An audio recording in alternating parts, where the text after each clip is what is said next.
Good morning, everybody. Welcome back. Today we're going to be talking about the 10 doctors that still make house calls. Is that good news?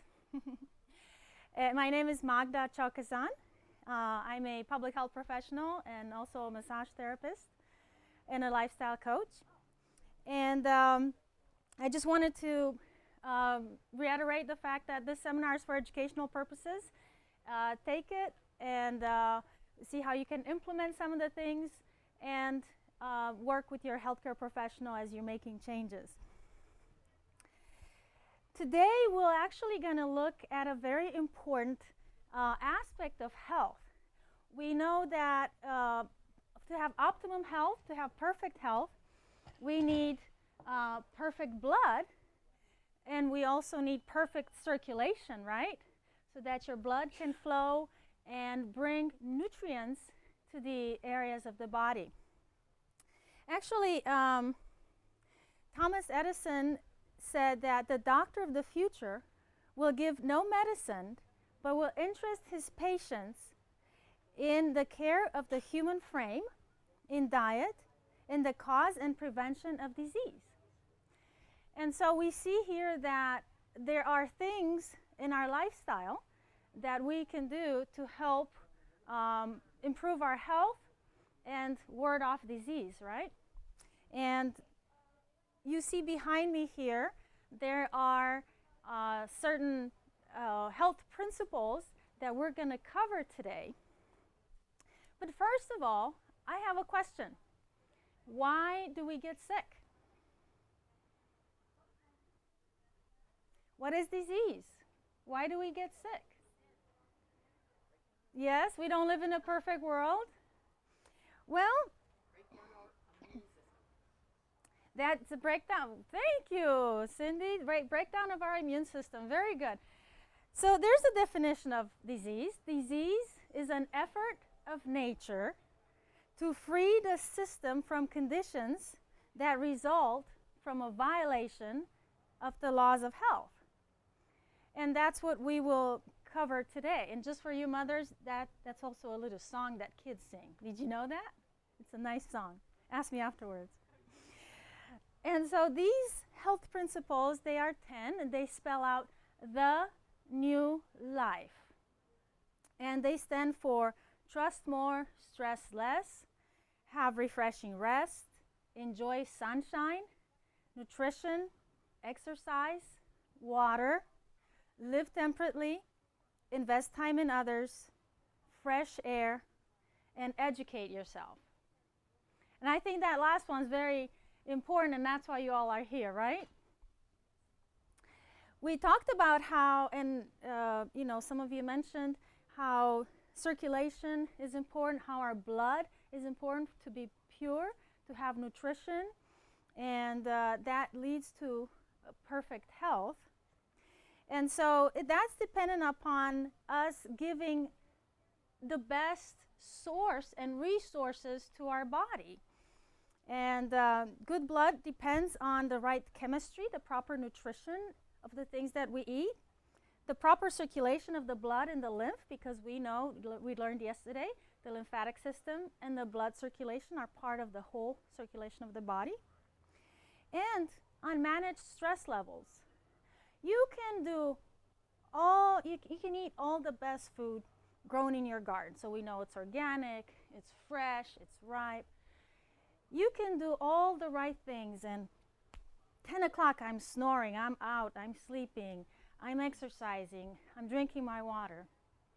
But if we have stress, if we have anxiety or stress, if we're not following the first health principle of trust, you will not have perfect health. And that's why we have disease. That is the underlying cause, the root cause of all our problems. The tree has many leaves and many branches, and that's when we can identify them as being diabetes, high blood pressure, etc., etc. But the root cause is the fact that we trust in ourselves or in others, but not in the source of life, the source of health, the source of happiness. So let's look at the health principle. actually spend 10 weeks. I have a program that's a 10-week program where we spend 1 day a week. We come together and we go through each of these health principles. We look at the science. We look at what's going on, and you know, everything, all the evidence behind why we need to do a certain thing or the other. But today I just want to focus on just, you know, just a snippet, just one slide on each of these and get a glimpse of it from maybe an angle that you haven't had before, you haven't looked at before.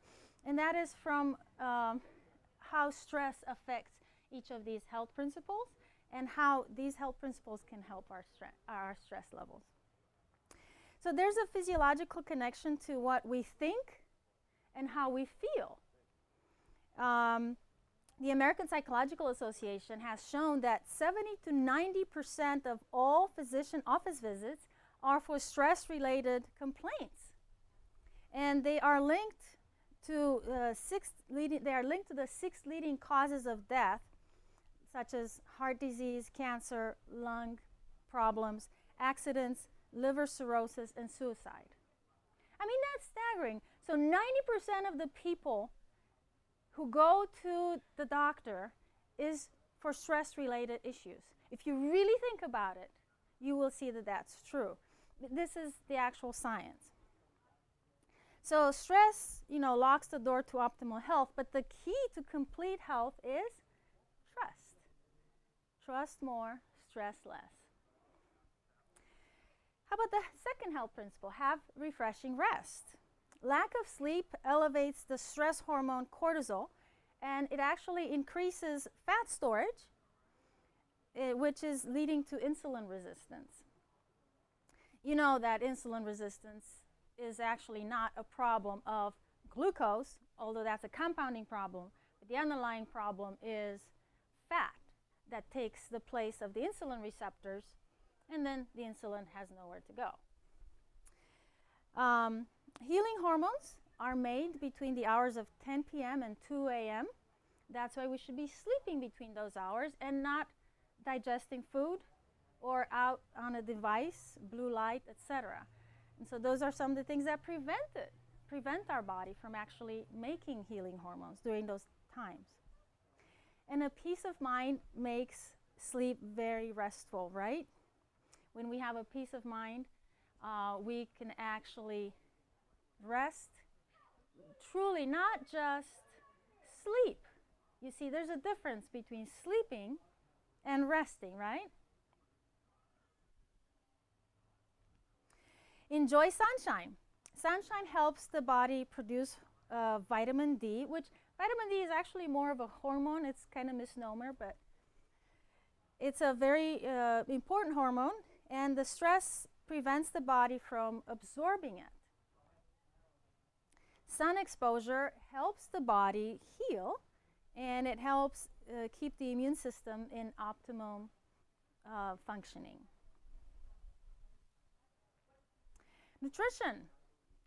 Stress weakens the immune system, like Cindy was saying. And eating while being stressed, it actually hinders the digestion, and the body creates toxins in that time. Foods that are rich in nutrients strengthen the immune system, and omega-3 fatty acids help us have proper blood flow. Helps your blood not to be sluggish, you know, and you know, for example, in diabetes, the blood is very sluggish. And sugar has a great effect on the blood cells. For example, if you don't have any sugar, any refined sugar in your diet for that day, the number of bacteria that are destroyed by a white blood cell is 14. Okay, and if you have 6 teaspoons of sugar, then that one white blood cell destroys 10 bacteria. And so the capacity of the immune system to fight has decreased by 25%. If you have 12 teaspoons of sugar, which is in a can of soda, then it's decreased to only killing 5 bacteria, and it's decreased by 60%. So we got to think about what we put in our body and how that affects our immune system. And of course, as we talked yesterday about how to fight the flu and how to fight different ailments, various foods and herbs should augment our hydrotherapy treatments.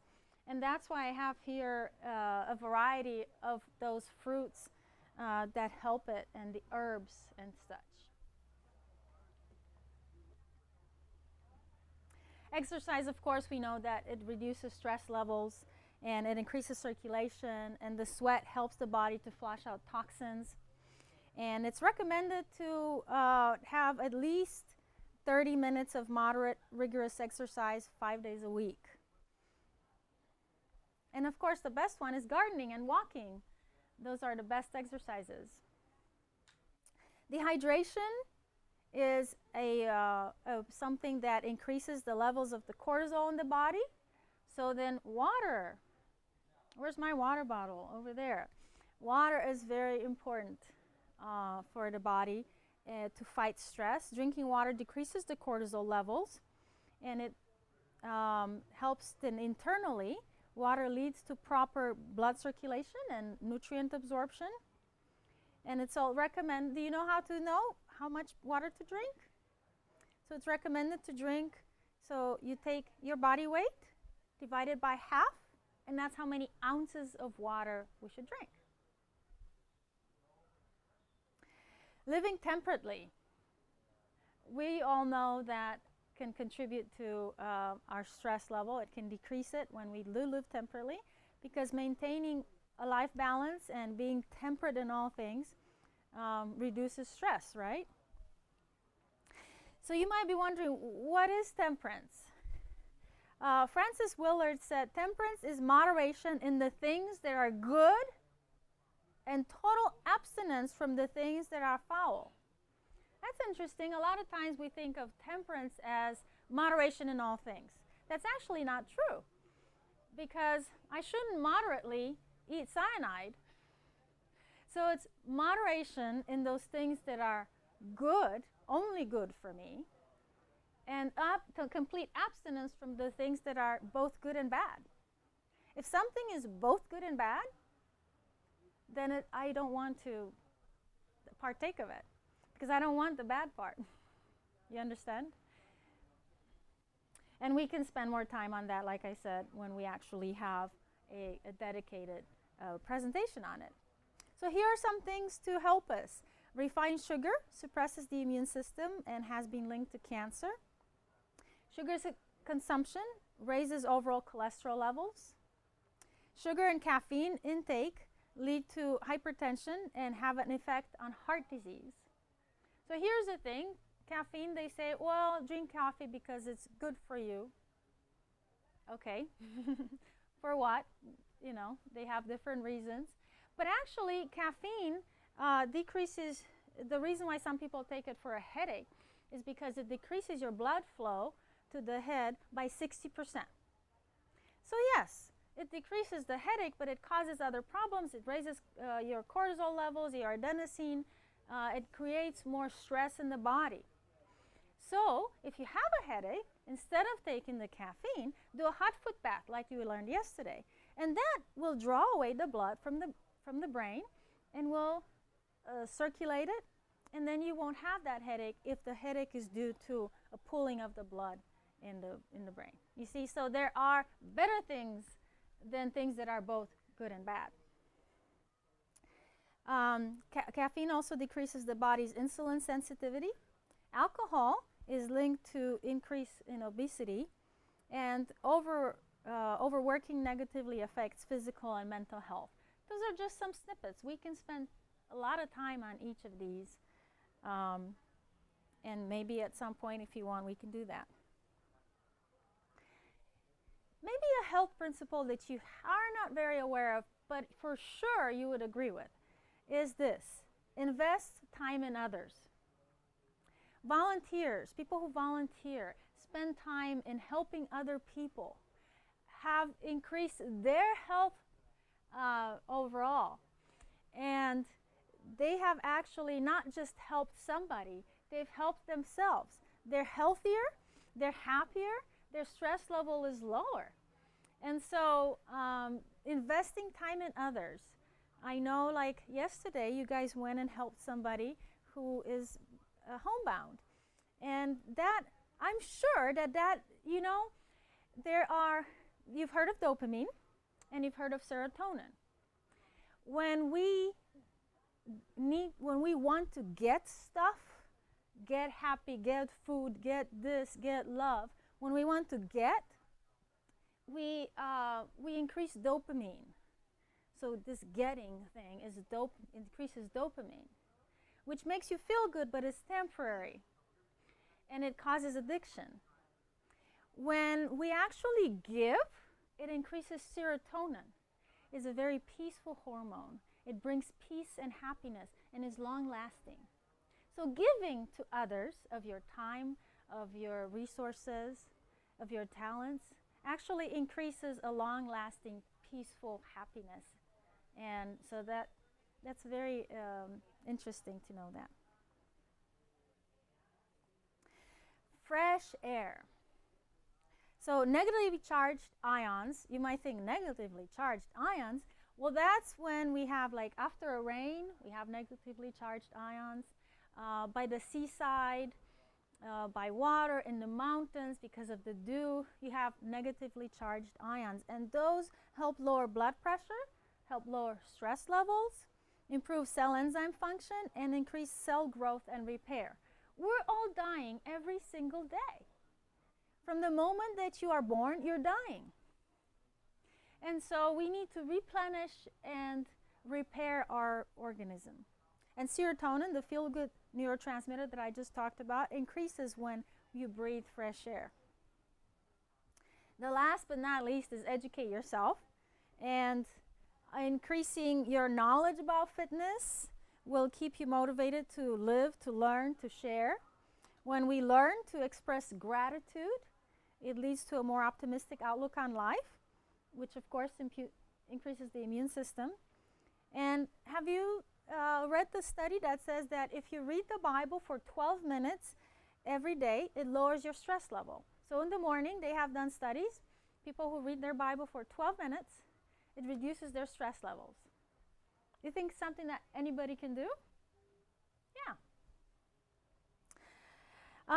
And so today I want to kind of transition to food as medicine. You know that Hippocrates said, let your food be your medicine and your medicine be your food, right? And actually, Dr. Dean Ornish, who's done the research and the author of Extreme Health, The Nutrition Connection, he said, eating a vegetarian diet, walking every day, and meditation is considered radical. But allowing someone to slice your chest open and graft your leg vein into your heart is considered normal and conservative. So today we want to actually look at how food can help us have optimum health.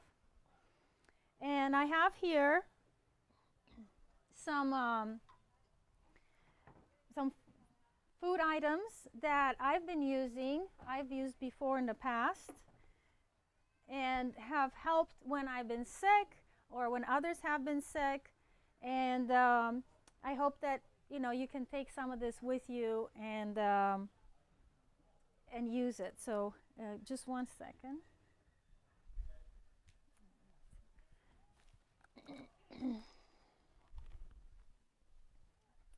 All right.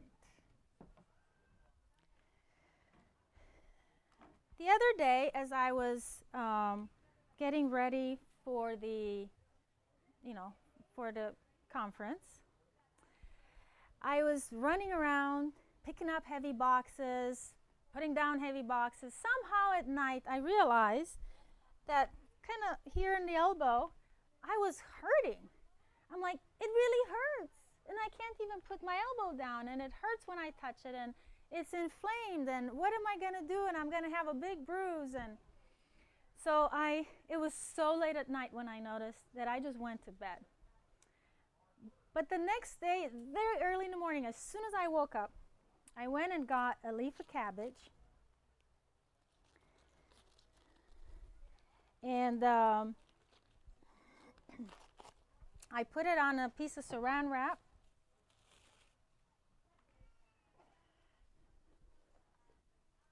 Have any of you used cabbage for any healing remedies? Yes? No? Okay.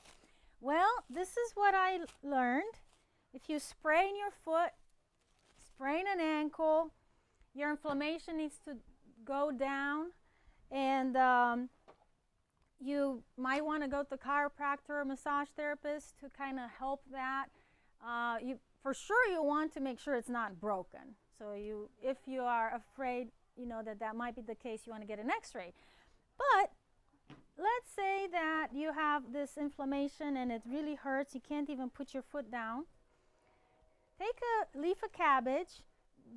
All colors work, but this is the best because it won't stain, Put it on a piece of saran wrap.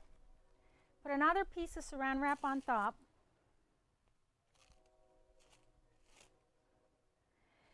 And you bruise it. You bruise it with the aid of a rolling pin.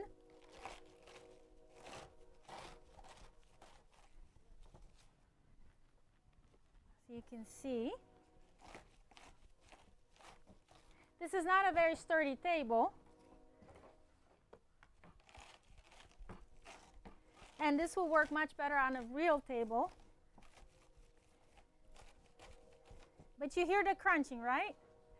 And for these, I don't want to go, some people take like the meat hammer, and I don't want to do that because it goes everywhere. But this works well. And on a sturdy table, it will work really well. You take the top layer off. You put it on your affected area.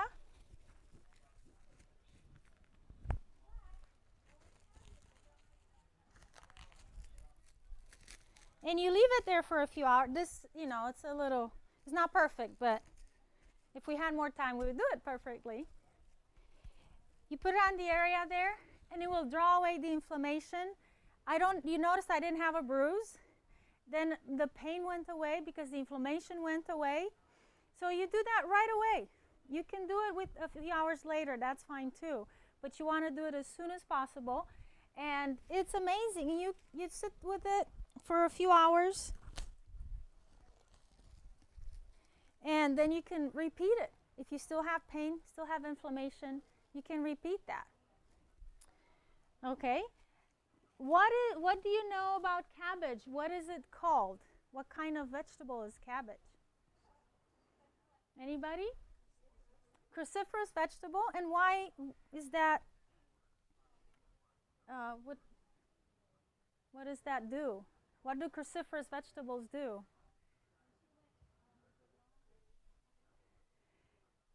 What are some other cruciferous vegetables? Broccoli, kale, Brussels sprouts. Very good. And so cruciferous vegetables actually have, we can spend a whole lecture on it, but they have certain properties that help when we take them, into our body. It actually helps our blood. They have, these greens and all this chlorophyll and these various vegetables, it's like getting a new blood transfusion. They also, cruciferous vegetables and especially kale are known to impede the process of cancerous cells being developed. And so it actually has something that it just cuts it in the tracks. When cancer develops, you know that cancer is a multi-level process, and so it just stops it from creating those. Cancer is very selfish, okay, and it creates these reticula, this network of vessels. Well, cruciferous vegetables prevent it from creating that network of vessels, and those vessels actually feed it, So sugar feeds cancer. Cruciferous vegetables help destroy this network of feeding the cancer. Very good. So there's cabbage. Always have a head of green cabbage. Red cabbage is fine. It's just that green is more, less messy and just more versatile. Red is wonderful in your salad. And my dad has been having some numbness in his hands. And we started giving him cabbage. We didn't know. He likes to eat cabbage. He's a little bit overweight. And he said, because you do know that like cabbage, broccoli, carrots, those things, when you eat them raw, they actually require more energy to digest than they give you. And so you lose weight. So he said, yeah, give me a cabbage salad. So I made him a cabbage salad. And I made that a few days in a row. And he said, my fingers aren't numb anymore. So it helps neurological issues as well. That's what he attributes it to. I didn't, do a research on it, but I can see how it would actually help circulation and different things. So my dad also, since we are on that topic, he has a little bit of high blood pressure. He controls it with cayenne. Not everybody can do that. So he takes like a half a teaspoon to a teaspoon of very hot cayenne and puts it in a little bit of food and eats it. Blood pressure's under control. So you can do that. You can also take a tincture. Let's see. A tincture of hot cayenne. You want very hot. You want 90,000 heat units to 200,000, 250,000. So Dr. Schultz makes the hot cayenne with 250,000 heat units. This is Dr. Christopher's hot cayenne tincture. You can put 5 drops in a little bit of lemon juice, and that would help lower your blood pressure. But you can also do this. You can take 7 quart jars, and 7 eggplants. Cut them up, wash them, cut them up in cubes. Fill up a jar. So today, let's say today is day 1. You fill up a jar with reverse osmosis water or distilled water with your eggplant. Put it in the fridge. Tomorrow, you do the same. You do that for 7 days.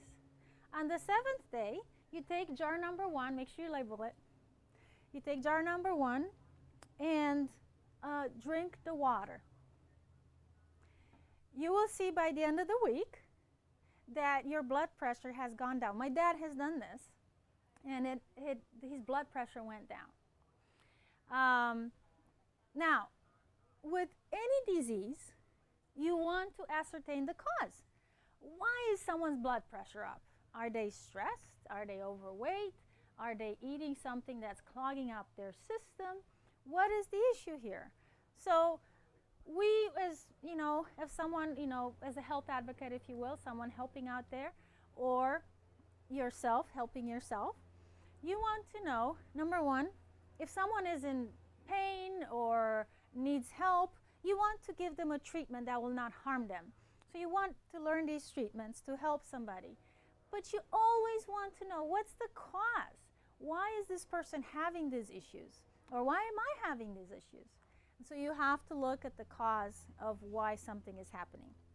So with the blood pressure, same thing. Want to know why the person has high blood pressure. Okay, I am going to share with you now a nature, you know how at the store you have flu shot is free, come and get it. Well, those are, some people may choose to do the flu shot, but maybe you want to do a natural flu shot, nature's flu shot. And this is what you do for that. For nature's flu shot, you have it in one of your handouts. Yesterday we gave out some handouts, And this has a lot of different remedies that you can do. It's nature's penicillin. Here on the bottom you have here nature's flu shot. And it says to blend the juice from 6 lemons, 1 cup of juice, 1 bowl of garlic cloves peeled, 1 teaspoon of ginger powder or fresh ginger, 1 tablespoon of honey, and 1 teaspoon of cayenne powder. Okay. And yeah, 1/8 teaspoon of cayenne powder, and 3 cups of pineapple juice.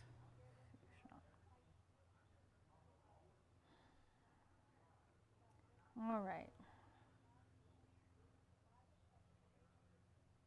I'm checking something here.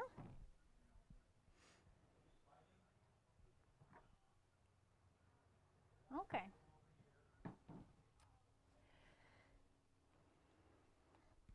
All of these have different properties, and actually Brent might touch on, in the second session, Brent might touch on some of these.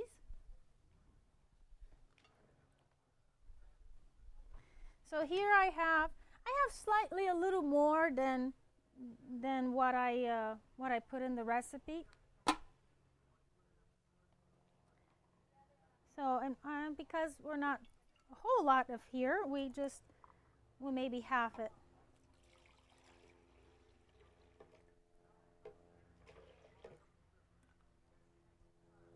That's the pineapple juice. You can get the can, that's 46-ounce can, Walmart or something. Here's the lemon juice.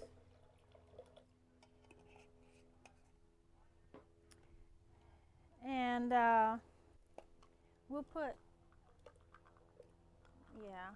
3 cloves of garlic. I have some organic garlic, very nice. And some honey.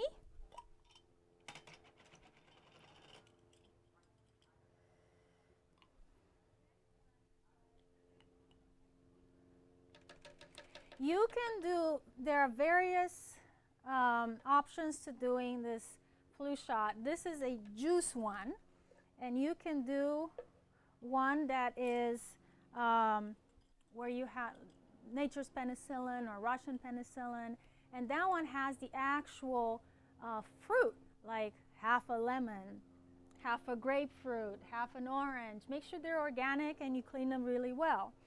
Half an onion, garlic, and so you have the whole fruit, and those have a lot of qualities that are very good. But we're going to do this one because it's a little more palatable. Okay, and got a little bit of ginger here, ginger powder. You can put the whole ginger too. Okay.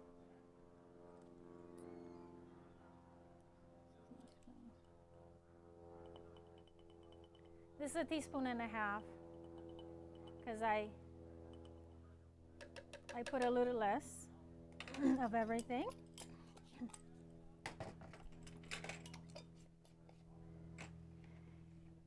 And cayenne. Oh, actually, so you can put liquid or you can put the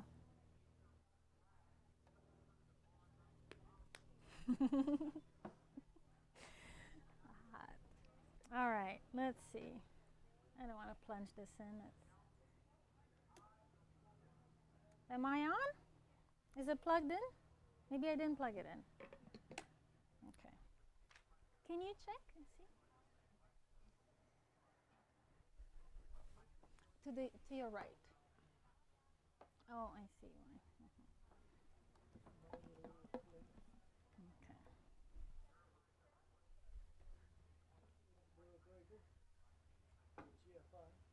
Okay.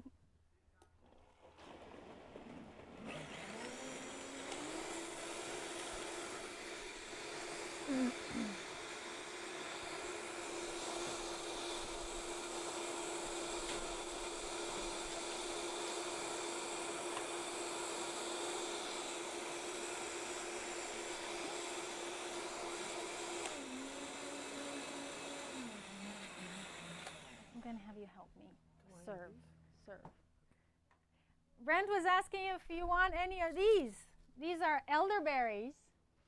And Brent, as you know from yesterday, is an herbalist. So would you like some elderberries in this?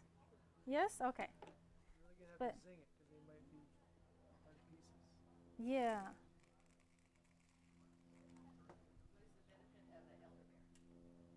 Elderberry is very, what an Speak into the elderberry mic. does. Elderberries are very good at stopping the reproduction of viruses.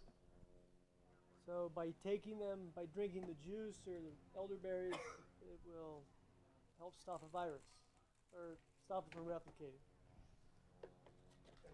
Ginger does the same thing, but it has to be fresh ginger to do that.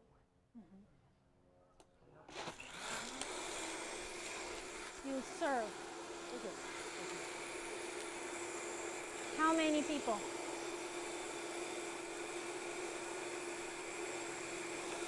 12 including you. 12 including you.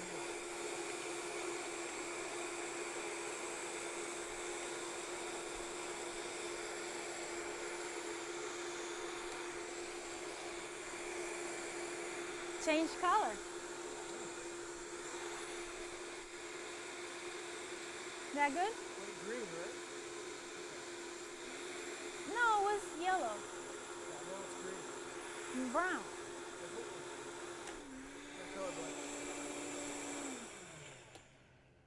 All right. Change color, you notice? Very good. Put that on there. So Brent will help dispense this and give you all a taste. So you go ahead and dispense that. You can do it here. That's fine. All right. Thank you very much, Brent. Let me see. They say whenever you do a smoothie or anything, give to somebody. You taste it first. Yes. There's 2 glasses in that one. It's but it's not in here. Yes, ma'am. I don't. I wash it. I wash it and I grate it, or you put it in there. So in cooking and anything, I don't. Does anybody do differently? Do you? I leave it on. Well, it's a nature's flu shot.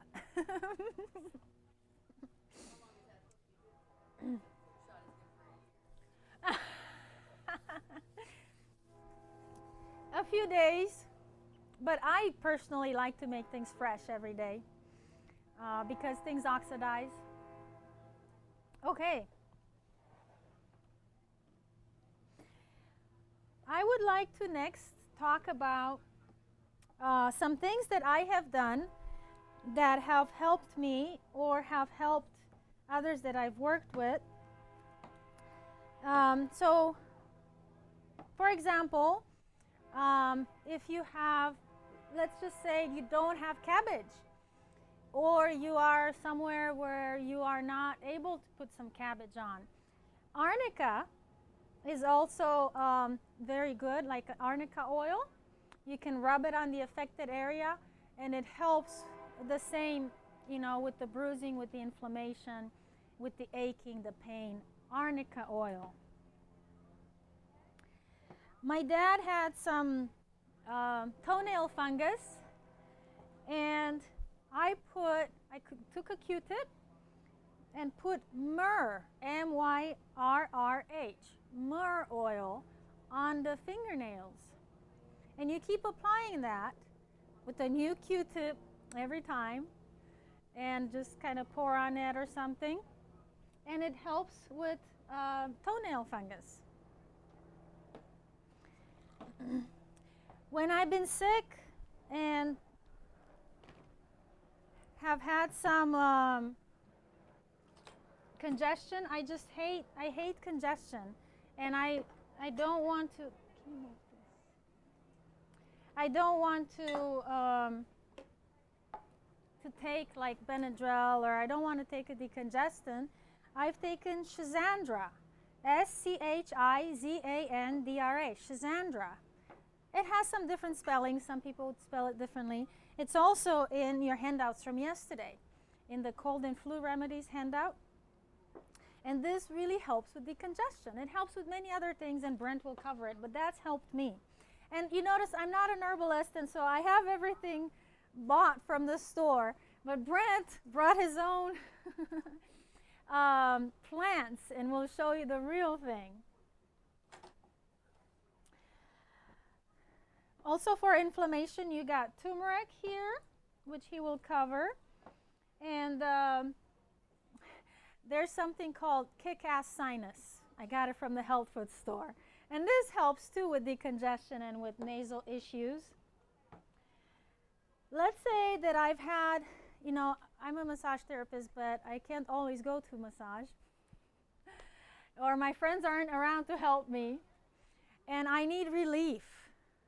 So I have a muscle ache or something is going on. This tea relief helps helps with both like muscle issues as well as some of, you know, inflammation, or maybe you injured yourself, bruised or something. This helps with some of that pain. Magnesium oil, magnesium helps relax muscles. So if you're taking a muscle relaxant, you might want to switch to magnesium and see how that works for you. Take magnesium at night without food.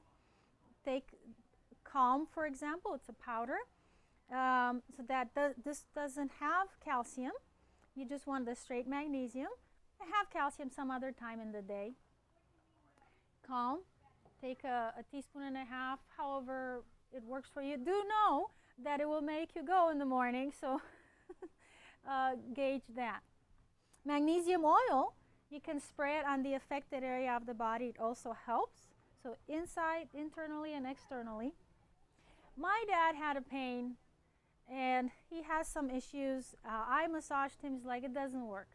I brought my massage teacher. She massaged him. He says it doesn't work. So nothing helped him. Some things can be psychological. I don't know. However, I'm like, I need to help him. He's complaining of this pain. So I had this liniment. It's liniment. It has wintergreen oil, clove oil, peppermint oil, eucalyptus oil, camphor, cayenne pepper, and olive oil as the base. And apply it to muscle, joint pain as needed. Here's a number you can call and reorder: 360-577-6613. So you can make your own or call them and get it. This, I put it on, it's red, so it kind of stains a little bit. And I put it on him. It didn't help. I put it again after a few hours, maybe the end of the day, I think I put it again. Next day I put it on, it went away. So remember, natural remedies, be persistent, frequent, and have faith. Because we're sharing with you here that have been proven to work and that don't have the side effects. Of course, you want to make sure that you are moderate in all good things, right? And so those are some of the things I just wanted to share with you that have helped me. And I'm hoping that it will help you or help others that you work with. So are there any questions of the things that I've covered? I think France had a question. Osteoarthritis. So I don't know. I haven't used it for that. But because it helps inflammation, and anything with an itis is inflammation, as you know, you may try it. It's something that we can look into for further research. Yeah. Any other questions? So Virgil was saying that he's used the liniment on the horse. Not that, but a liniment on the horses. And he's used it on themselves as well. And it worked very well. Yes. I think, to me, one of the best doctors are veterinarians. Because they're dealing with creatures that cannot tell them anything. And so they have to really figure out how to help that little creature. Anyway, so thank you for your attention, for your participation. And after the break, we will have Brent do the natural remedies as far as the herbs are concerned. So thank you.